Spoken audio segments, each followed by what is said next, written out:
বাধার মুখে রাত হলো, কাজটি শেষ করে এলাম। এখানে 2 থেকে 3 হাত ব্রিজই নাই। প্রধান সড়কে ব্রিজের উপর দখলকারী আগাছার কারণে পাশাপাশি দুটি গাড়ি যেতে পারে না। তাছাড়া এখানে সবচেয়ে বড় সমস্যায় পড়ে পথচারীরা। দীর্ঘদিন ধরে ব্রিজটি পরিষ্কার না করার কারণে এখানে প্রচুর আগাছা জন্মে। এজন্য রাস্তায় প্রশস্ত কমে যায়, গাড়ি চলাচলের সমস্যা হয়।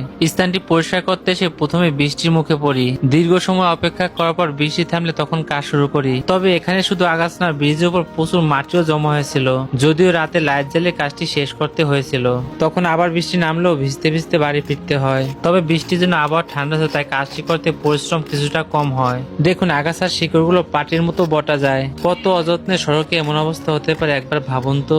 যার ভুক্তভোগী গাড়ি চালক এবং পথচারী আমরা। তবে সবচেয়ে বেশি ভালো লাগে আমার ভিডিওগুলো দেখে অনেকে অনুপ্রাণিত হয়ে আমার মতো এমন কাজগুলো করে থাকে। তাদেরকে অসংখ্য ধন্যবাদ জানাই, যারা নিরলস পরিশ্রম করে জনস্বার্থে এই কাজগুলো করে থাকে।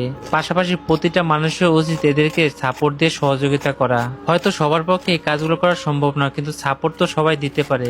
দেখুন কত কষ্ট করে রোদ বৃষ্টি উপেক্ষা করে মানুষের সাথে আমরা এই কাজগুলো করে থাকি।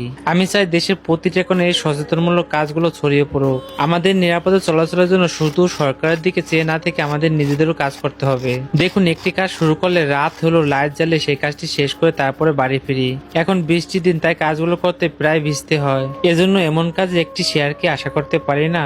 ব্রিজের উপর আগাছা কেটে মাটি পরিষ্কার করে ঝাড়ু দিয়ে দেখা গেল ব্রিজের সৌন্দর্য আগের থেকে বৃদ্ধি পেল।